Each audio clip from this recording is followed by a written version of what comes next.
Episode 45۔ وہ رات بڑی اذیت میں گزری۔ رات پچھلے پہر بدقسمت بہن کے بدنصیب بھائی کی طبیعت کچھ سنبھل گئی۔ اس کی ذہنی کیفیت کچھ ایسی ہو رہی تھی کہ وہ کسی بھی وقت خودکشی کر سکتا تھا۔ بہرحال اس کے ساتھیوں نے اسے سنبھالا ہوا تھا۔ ساتھ والے کمرے میں اب کوئی نہیں تھا۔ وہ لڑکی اب نہ جانے کہاں اور کس حال میں تھی۔ نہ چاہنے کے باوجود میرا ذہن بار بار اپنے گھر والوں کی طرف جا رہا تھا۔ پہرے دار کا کہا ہوا زہریلا فقرہ کانوں میں گونجنے لگتا تھا۔ اس نے کہا تھا ابھی اتنا اچھلنے کی ضرورت نہیں، جب تمہاری بہن یہاں آئے گی تب جتنا جی چاہے شور مچا لینا۔ مجھے لگتا تھا کہ میری اذیت میری برداشت سے باہر ہو جائے گی۔ صبح 9 بجے کے قریب آصف جا کی شکل ایک کھڑکی سے باہر نظر آئی۔ اس کا چہرہ تمتمایا ہوا تھا اور آنکھیں حسب معمول کبوتر کے خون کی طرح سرخ تھیں۔ 2 محافظ اس کے عقب میں تھے۔ ان محافظوں کے ہاتھ میں قیمتی زنجیروں سے بندھے ہوئے 2 شکاری کتے تھے۔ آصف جا نے بیڑی کے چند طویل کش لیے اور زہریلے لہجے میں بولا، ہاں بھائی، جاگ گئے سارے داماد؟ کسی نے کوئی جواب نہ دیا۔ وہ مجھ سے مخاطب ہوا، تم ہی کچھ بولو ہمارے داماد صاحب۔ میں نے بھی منہ پھیر لیا۔ اس نے ہلکا سا قہقہہ لگایا، لگتا ہے دامادوں کو رات لڑکی والا تماشا زیادہ پسند نہیں آیا۔ کیوں مظفر، یہی بات ہے نا؟ ہاں جی، ایسا ہی لگتا ہے۔ آصف جان نے ہم سے مخاطب ہو کر کہا، یار وہ کوئی لڑکی تھوڑی تھی، وہ تو نند تھی، صرف نند، لمبی زبان والی، سخت ہٹ پیر والی۔ ایسی کراری نندیں بڑی بھیڑی شے ہوتی ہیں، اپنی بھابھیوں کا جینا حرام کر دیتی ہیں۔ جب تک وہ اپنے گھر کی نہیں ہو جاتی بھابھیوں کی جان سولی پر لٹکی رہتی ہے۔ ایسی نندوں کو تو رول رول کر مارنا چاہیے۔ میں نے آصف کی آنکھوں میں دیکھتے ہوئے کہا، تجھے تیری نفرت نے بالکل اندھا کر دیا آصف جا۔ کیا تو نے یہ بھی سوچا ہے کہ جس کو تو نند کہہ رہا ہے وہ صرف نند نہیں تھی، وہ کسی کی بیٹی بھی تھی اور بہن بھی ہوگی۔ جس طرح تو شہوار کو چاہتا تھا کوئی اس لڑکی کو بھی چاہتا ہوگا۔ ایک لحظے کے لیے نمبردار کے چہرے پر رنگ سا آ کر گزر گیا، مگر فوراً ہی اس نے بیڑی کو مٹھی میں دبا کر 2 مزید کش لی ہے۔ مجھے کتابی باتیں نہ سناؤ، مجھے وہ بتاؤ جو تم نے میری بیٹی کے ساتھ کیا اور جو تمہاری ماں بہن نے کیا اور پھر تمہاری معشوقہ نے بھی۔ میں کچھ بھی نہیں بھولا ہوں، ایک ایک زیادتی میرے سینے پر لکھی ہوئی ہے، یہاں۔ اس نے سینے پر ہاتھ مار کر کہا اور اس کی آنکھوں میں قہر لشکارے مارنے لگا۔ میں نے کہا ہے نا، اس میں تیرا قصور نہیں ہے۔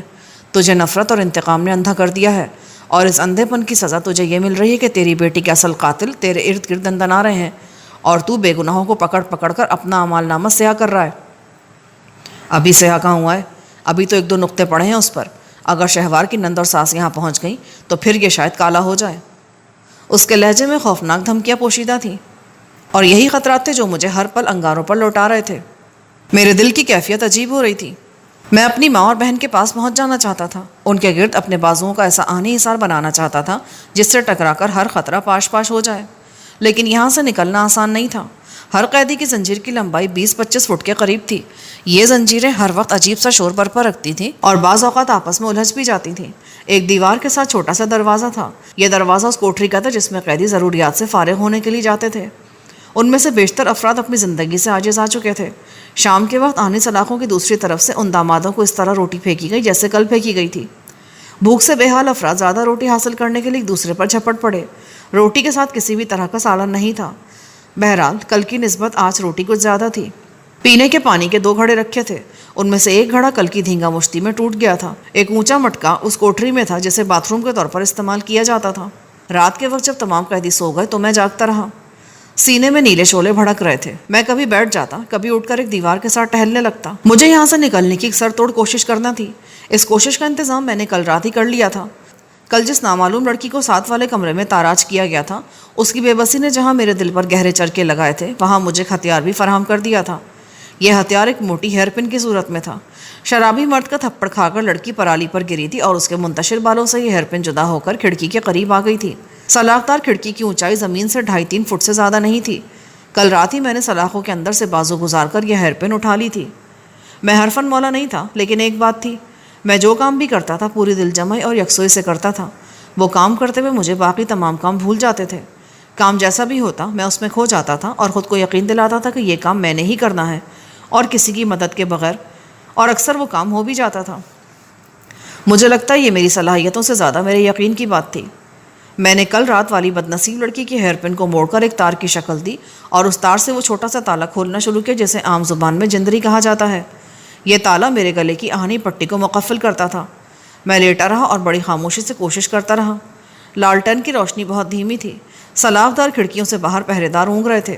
ایک طویل سرد رات نے قلعہ والا کے نشیب و فراز پر اپنے پنجے گاڑے ہوئے تھے۔ مہیب سناٹے میں بس کبھی کبھی کسی پہرے دار کی آواز گونجتی تھی۔ میرے جلے ہوئے دونوں پاؤں پر آبلے پڑ گئے تھے اور سر کی ایک جانب 2 گومڑ بنے ہوئے تھے۔ اس کے علاوہ بھی اندرونی بیرونی بہت سی چوٹیں تھیں۔ اچانک کلک کی ایک دھیمی آواز امید کی کرن بن کر ابھری۔ تالے کے ساتھ میری مسلسل چھڑخانی بالآخر رنگ لے آئی۔ میری گردن کا توق کھل گیا۔ 24 گھنٹے میں اس منوس توق نے میری گردن پر خراشیں ڈال دی تھیں۔ گلے سے زنجیر نکلنے کے بعد بالکل مجھے یہی لگا جیسے میری گھٹی ہوئی سانسیں بحال ہو گئی ہوں۔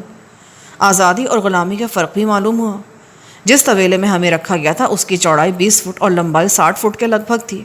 چھت شہتیروں اور بالوں کی تھی۔ اس چھت میں 2 جگہ چھوٹے چھوٹے چوکور خلا تھے۔ یہ خلا روشنی اور ہوا وغیرہ کے لیے رکھے جاتے ہیں۔ دیہات میں انہیں مگ کہا جاتا ہے۔ عام طور پر یہ مگ کھلے ہوتے ہیں، لیکن اس طویلے کے دونوں مگوں میں 3 آہنی سلاخیں تھیں۔ میرا اندازہ تھا کہ مٹی میں لگی ہوئی یہ سلاخیں زیادہ مضبوط نہیں ہیں اور انہیں کوشش کر کے اکھاڑا جا سکتا ہے۔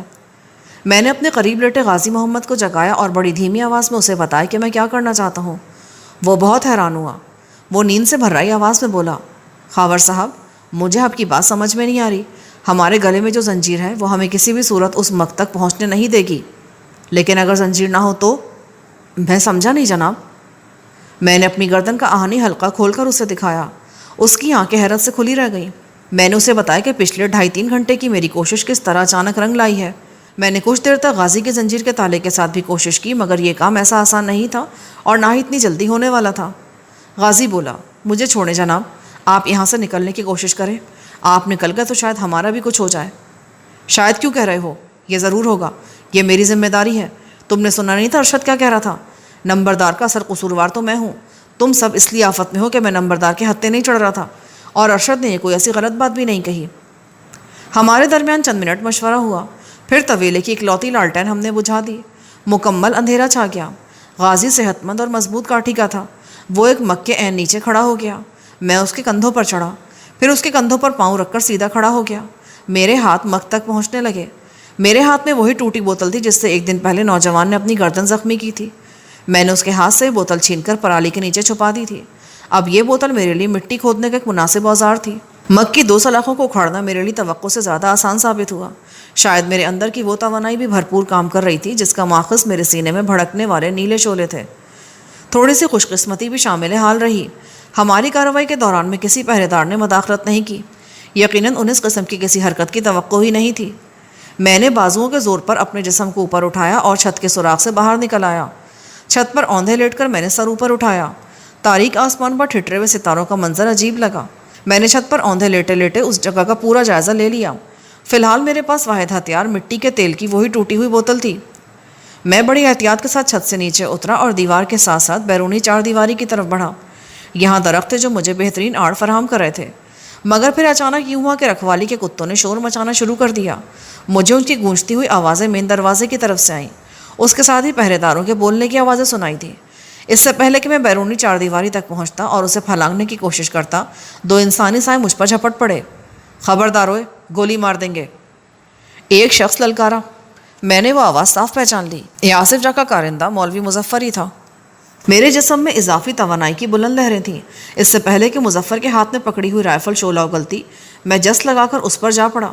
میرے ہاتھ اس کی رائفل پر آئے اور میرے سر کی طوفانی ضرب عین اس کی ناک پر پڑی۔ وہ ڈکراتا ہوا پودوں میں گرا۔ رائفل پکے ہوئے پھل کی طرح اس کے کرخت ہاتھوں سے جدا ہو گئی۔ دوسرے پہرے دار نے پہلو کی طرف سے مجھ پر حملہ کیا۔ میں نے رائفل کا دستہ گھما کر اس کے چہرے پہ مارا۔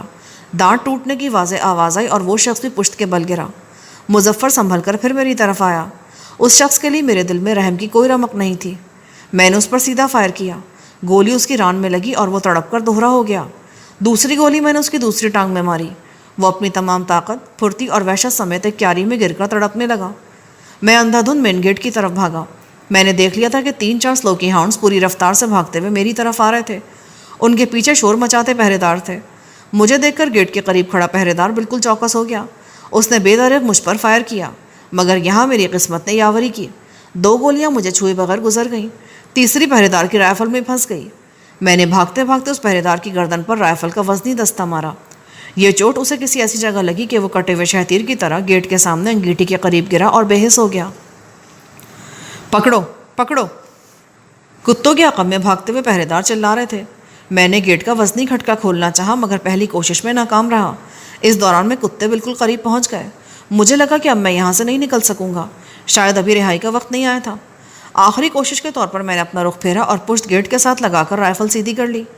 میری چلائی ہوئی پہلی گولی ہی اگلے سلوکی ہاؤنڈ کے چہرے پر لگی۔ وہ چلایا اور لڑکھنیاں کھاتا ہوا درخت میں گرا۔ دوسری گولی دوسرے کتے کو چاٹ گئی۔ باقی دو کتوں کی رفتار ایک دم کم ہوئی اور وہ خطرہ محسوس کر کے چند لحظوں کے لیے رک گئے۔ میرے لیے اتنی مہلت ہی کافی تھی۔ میں نے ایک ہاتھ سے ہوائی فائر کیا اور دوسرے سے گیٹ کا کھٹکا کھول دیا۔ گیٹ سے نکلتے میرے ذہن نے بر وقت کام کیا اور میں نے باہر سے گیٹ کا کھٹکا چڑھا دیا۔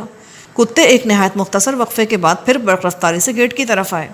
گیٹ کے نیچے خلا موجود تھا، مگر اتنا زیادہ نہیں کہ سلوکی ہاؤنڈز اس کے نیچے سے نکل سکتا۔ انہوں نے اپنی تھوتنیاں گیٹ کے نچلے خلا میں گھسیڑ دیں اور پوری قوت سے باہر نکلنے کی کوشش کرنے لگے۔ ان کی آوازیں فلک شگاف تھیں۔ میں اس تھان کی طرف دوڑا جہاں گھوڑے بندھے رہتے تھے۔ تھان کے اندر سے ایک سایہ دوڑتا ہوا باہر نکلا۔ میں نے اس کی ٹانگ پر فائر کرنے کے لیے رائفل سیدھی کی، مگر پھر اس کی صورت دیکھ کر ٹھٹک گیا۔ یہ وہی ایک بازو والا ماسٹر تھا جسے کچھ سال پہلے نمبردار کی طرف سے بازو کاٹے جانے کی سزا ملی تھی۔ بھاگ جاؤ ماسٹر صاحب، میں پھنکارا۔ اپنی آواز کی بے پناہ وحشت خود مجھے بھی واضح طور پر محسوس ہوئی۔ ماسٹر کی ذہانت نے اسے سمجھا دیا کہ اگر اس نے اپنی نوکری بچانے کے لیے کسی بھی طرح کی نمک حلالی دکھانے کی کوشش کی تو وہ گولی کا نشانہ بن جائے گا۔ اس نے اپنا اکلوتا ہاتھ اوپر اٹھا کر اپنی پسپائی کا اشارہ دیا اور تیزی سے ایک طرف اوجھل ہو گیا۔ مجھے دو ہی گھوڑے ایسے نظر آئے جن پر کاٹی پڑی ہوئی تھی۔ میں نے ایک گھوڑا سنبھالا اور استبل سے نکل کر بڑی تیزی سے کھیتوں میں آ گیا۔ تب تک حویلی کے محافظ حویلی کے پہلو کی طرف سے دیوار پھاند پھاند کر باہر آ چکے تھے۔ مجھے فوری خطرہ ایک جیپ سے ہو سکتا تھا جو استبل کے سامنے کھڑی تھی اور میرے تعاقب میں آ سکتی تھی۔ میں نے بھاگتے بھاگتے 2 فائر مزید کیے اور اس کا اگلا ٹائر برسٹ کر دیا۔ رات کی ٹھٹرتی ہوئی تاریکی میری معاون ثابت ہو رہی تھی۔ ایک جانب سے کچھ افراد کی چلاتی ہوئی آوازیں آئیں اور 2 فائر ہوئے، تاہم میں محفوظ رہا۔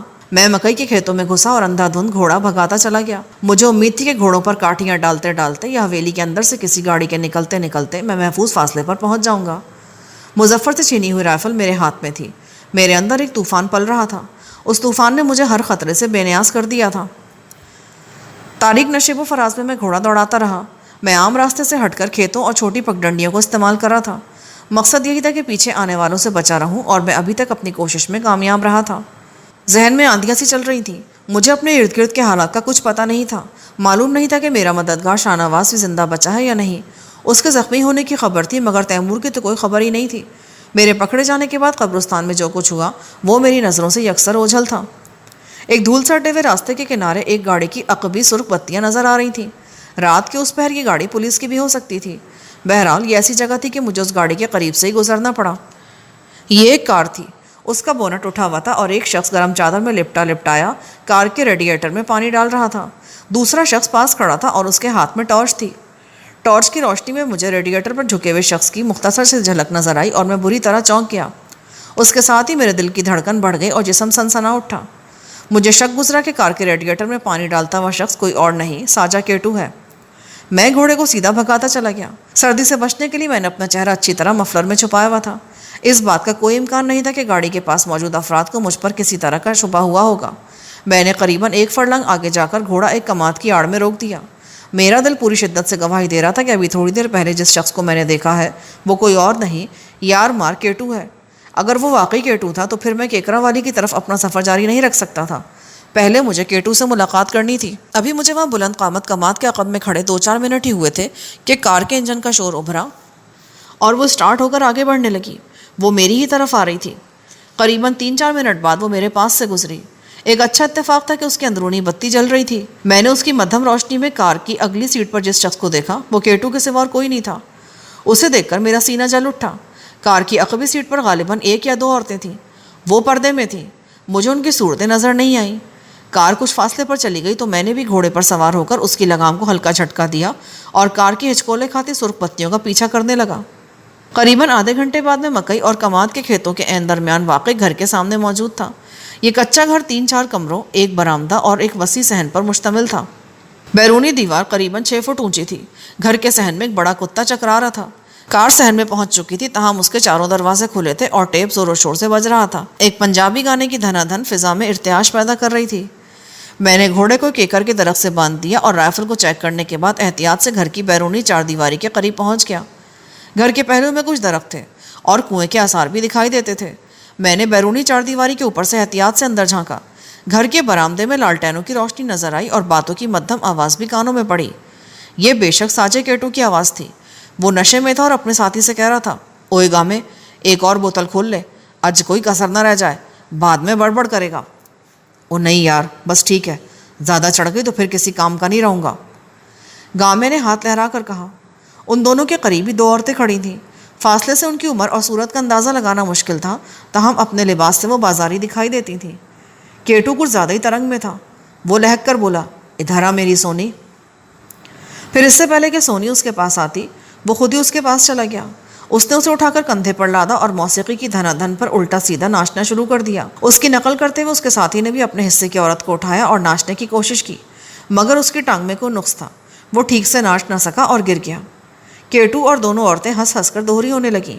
کیٹو کی مدھم آواز میرے کانوں میں پہنچی، اوئے اس دوسری کو بھی میرے کندھے پر لاد دے، دونوں کو اٹھا لوں گا میں۔ رکھوالی کے کتے نے شاید میری موجودگی محسوس کر لی تھی۔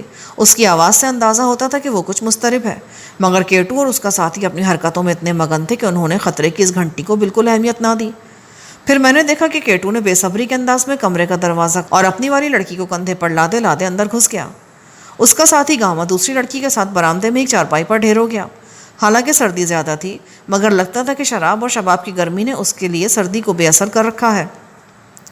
دفتن مجھے خطرے کا احساس ہوا۔ صحن میں موجود بے چین کتے نے اپنی زنجیر کھوٹے سے اکھاڑ لی تھی۔ وہ تیزی سے دیوار پھلانگ کر میری طرف آیا۔ میری بالکل سمجھ میں نہ آئے کہ اس نے دیوار کس طرح پھلانگی ہے۔ میں نے اس کی پرچھائی کو اپنی طرف لپکتے دیکھا۔ میرے بوسیدہ کوٹ کی جیب میں ابھی تک وہ ٹوٹی ہوئی بوتل موجود تھی جسے میں نے طویلے سے ایک ہتھیار کے طور پر لیا تھا۔ کتے پر فائر کرنے کے بجائے میں نے اسے تیز دھار بوتل سے نشانہ بنانا بہتر سمجھا۔ میری یہ کوشش توقع سے زیادہ کامیاب ہوئی۔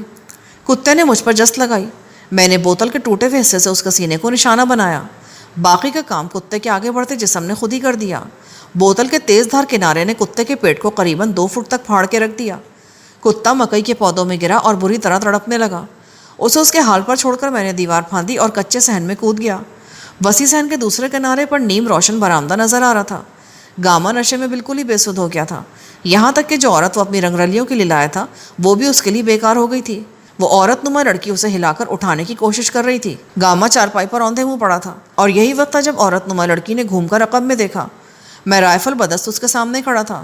اس نے چلانے کے لیے منہ کھولا مگر میں بالکل قریب تھا۔ میں نے رائفل اس کے سامنے لہراتے ہوئے کہا، خبردار، آواز نہ نکالنا۔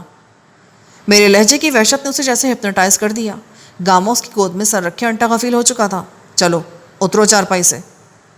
وہ لرزتی کانپتی اتر گئی۔ 4 دیواری سے باہر کھیت میں کتا جانکنی کے مرحلے سے گزر رہا تھا۔ اس کی مدھم آوازیں برآمدے تک پہنچ رہی تھیں۔ میں نے اس 27-28 سال کی جوان سال عورت کو دھکیل کر ایک کمرے میں بند کر دیا۔ اگر آواز نکالو گی تو کل کا سورج دیکھنا نصیب نہیں ہوگا۔ اس نے اس بات میں سر ہلا کر اپنی اطاعت مندی کا یقین دلایا۔ وہ مسلسل کانپ رہی تھی۔ اسے کمرے میں بند کر کے میں دوسرے کمرے کی طرف بڑھا۔ ایک نہایت زوردار لات مار کر میں نے لکڑی کا دروازہ کھول دیا۔ آہنی کنڈی اکھڑ کر دور جا گری۔ سامنے لالٹین کی روشنی میں ڈرامائی منظر نظر آیا۔ لڑکی اوریاں تھی اور کیٹو نیم اوریاں۔ رنگین پایوں والے نواڑی پلنگ پر چادر کی جگہ بہت سے نوٹ بکھرے ہوئے تھے۔ لڑکی زور سے چلائی اور اس نے کچھ نوٹ اٹھا کر اپنے بالائی جسم کو ڈھانپنے کی کوشش کی۔ ظاہر ہے کہ یہاں نوٹ ہی چادر بچھونے کا کام کر رہے تھے۔ کیٹو کی آنکھیں حیرت سے پھٹی رہ گئیں۔ وہ مجھے پہچاننے میں ناکام تھا، لیکن بھری ہوئی رائفل تو سب کے لیے قابل شناخت ہوتی ہے۔ کیٹو کو دیکھ کر میرے لیے اپنے آپ کو سنبھالنا مشکل ہو گیا۔ میں نے آگے بڑھ کر اس کے سینے پر بڑی زوردار لات رسید کی۔ وہ اچھل کر دیوار سے ٹکرایا۔ قریبی اس کا پستول لٹک رہا تھا۔ ایک لحظے کے لیے لگا کہ وہ پستول کی طرف لپکنا چاہ رہا ہے۔ میں نے اس کے پاؤں کے پاس فائر کیا۔ کیٹو دھماکے کے ساتھ اچھلا اور کئی قدم پیچھے ہٹ گیا۔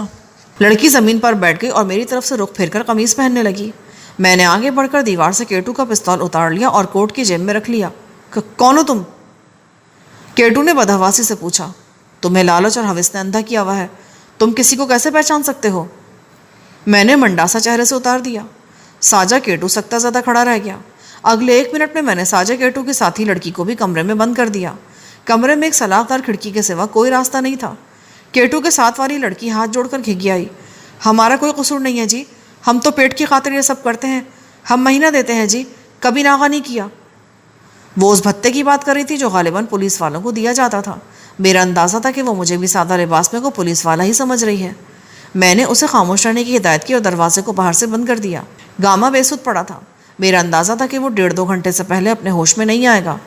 دونوں عورتوں کی طرف سے مطمئن ہو کر میں نے کیٹو والے کمرے کا دروازہ کھولا۔ رائفل بالکل تیار حالت میں تھی اور میری انگلی ٹریگر پر تھی۔ کیٹو کا سارا نشہ حیران ہو چکا تھا۔ وہ کسی مجرم کی طرح پلنگ پر سر جھکائے بیٹھا تھا۔ یہ وہی پلنگ تھا جس پر اس نے اپنی خود نمائی اور عیاشی کے لیے نوٹ بچھا رکھے تھے۔ کیٹو، مجھے اپنی آنکھوں پر یقین نہیں آ رہا۔ دنیا بھر کے غداروں کا مقابلہ کرا جائے تو مجھے یقین ہے کہ تو اول نمبر آئے گا۔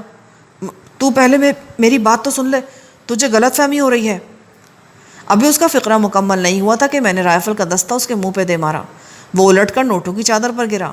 اس کے ہونٹوں سے بہنے والا خون نوٹوں کو رنگین کرنے لگا۔ یقیناً ان بہت سے نوٹوں میں وہ نوٹ بھی شامل ہو گئے جو چاچے رفاقت کی جمع پونجی تھی، اور اس نے بڑے اثار کے ساتھ یہ نوٹ کیٹو کے حوالے کیے تھے تاکہ وہ میرے لیے کوئی بہت اچھا وکیل ڈھونڈ سکے۔ کیٹو، کل تک ہم یار تھے لیکن آج بدترین دشمن ہے، اور مجھ سے کسی رعایت کی توقع نہیں رکھنا۔ اگر تو نے اپنے کالے کرتوتوں میں سے کوئی ایک کرتوت بھی چھپانا چاہا نا، تو میں تجھ سے وعدہ کرتا ہوں کہ آج میں تجھے اسی جگہ مار کر گاڑ دوں گا۔ پہلے میری بات تو پوری سن لو۔ وہ ہکلایا، مجھے کچھ نہیں سننا اور نہ میرے پاس وقت ہے۔ تیرے جیسے حرامزادوں کی وجہ سے میں اس وقت سخت مصیبت میں ہوں۔ میرے گھر والوں کی جان خطرے میں ہے اور ان کو خطرے سے نکالنے کے لیے میں آج رات تیرے جیسے 10 غداروں کا قتل بھی کر سکتا ہوں۔ اور یہ کوئی زبانی دعویٰ نہیں ہے کیٹو، میں جو کہہ رہا ہوں وہ کر کے بھی دکھاؤں گا۔ میں ایک بڑی مصیبت میں پھنس گیا تھا۔ دراصل جب میں چاچے رفاقت کے گھر سے پیسے لے کر نکلا، اس کا فقرہ مکمل ہونے سے پہلے ہی میں نے ایک اور ٹانگ اس کے سینے پر رسید کی۔ وہ بری طرح کھانسنے لگا۔ تم کسی مصیبت میں نہیں پھنسے تھے کیٹو، تم اب پھنسے ہو۔ یہ اتنی بڑی مصیبت ہے کہ تم سوچ نہیں سکتے۔ تمہیں اچھی طرح پتہ ہے جب میں کسی بندے سے کچھ اگلوانے پر آ جاؤں تو پھر اسے اگلنا ہی پڑتا ہے۔ میں ایک دم اس پر پل پڑا۔ وہ مجھ سے کم طاقتور نہیں تھا، مگر میرے اندر کچھ ایسی وحشت لہریں لے رہی تھی کہ میں نے لمحوں میں کیٹو کو دھنک کر رکھ دیا۔ کمرے کی کئی اشیاء ٹوٹ گئیں۔ پلنگ پر بچھے ہوئے 50، 100 اور 500 کے نوٹ پورے فرش پر چکرانے لگے۔ باہر صحن میں گاڑی کے اندر موسیقی کی دھنا دھن جاری تھی۔ میں نے لہو لہن کیٹو کو گھما کر فرش پر پٹکا اور رسی سے اس کے بازو پشت پر باندھنے کی کوشش کی۔ اس نے ایک دم آخری زور لگایا، تڑپ کر میری گرفت سے نکلا۔ اس کی ٹانگ بڑے زور سے میری ران پر لگی۔ یہ وہی ران تھی جس پر چند دن پہلے گولی کا زخم آیا تھا۔ یہ ابھی تک ٹھیک نہیں ہوئی تھی۔ میں چند لمحے کے لیے تل ملا کر رہ گیا۔ اس سے پہلے کہ میں سنبھل سکتا، کیٹو میری گرفت سے نکل کر تیر کی طرح دروازے کی طرف گیا۔ میں لنگڑاتا وہ اس کے پیچھے لپکا۔ وہ وسیع صحن پار کر کے باہر نکل گیا۔ میں نے بھی حتی الامکان تیزی سے اس کا پیچھا کیا۔ کیٹو کی طرح میرے پاس بھی کوئی ہتھیار نہیں تھا۔ گھر سے نکل کر کیٹو بائیں طرف مڑا۔ شاید وہ گنے کی بلند قامت فصل کے اندر گھسنا چاہتا تھا۔ جو رسی میں اسے باندھنے لگا تھا وہ ابھی تک اس کی ایک کلائی پر ہی بن سکی تھی۔ یہ رسی اس کے پیچھے گھسیٹتی جا رہی تھی۔ اچانک کیٹو کا پاؤں پھسلا۔ یہ پھسلن دراصل اس پانی کی وجہ سے تھی جو چھوٹے کنویں کے اندر موجود تھا۔ کیٹو پھسلا تو سیدھا ہی کنویں کے اندر چلا گیا۔ میں نے جس لگا کر اس کے عقب میں گھسیٹتی ہوئی رسی تھام لی۔ یوں وہ کنویں کی گہرائی میں گرنے سے بچ گیا۔ کنویں میں گرتے ہوئے وہ دردناک انداز میں چلایا تھا۔ وہ اب بھی چلا رہا تھا، پکڑو، بچاؤ، اوے پکڑو۔ اور میں نے واقعی پوری طاقت سے اسے پکڑ رکھا تھا۔ یہ جس کھوئی کا میں ذکر کر رہا ہوں، عام کنووں سے یہ بہت گہری ہوتی ہے۔ پانی اس کی تہہ میں کسی تارے کی طرح نظر آتا ہے اور اس کا گھیراؤ بھی عام کنووں کی نسبت بہت کم ہوتا ہے۔ ایسی کھوئیوں سے طویل رسی اور بوکے وغیرہ کے ذریعے پانی کھینچا جاتا ہے۔ جان بچانے کی کوشش میں کیٹو بھاگا تھا اور خود ہی ایک سنگین خطرے کا شکار ہو گیا تھا۔ اب صورتحال یہ تھی کہ وہ کھوئی میں لٹک رہا تھا اور میں نے 8-10 فٹ لمبی رسی کی مدد سے اسے تھاما ہوا تھا۔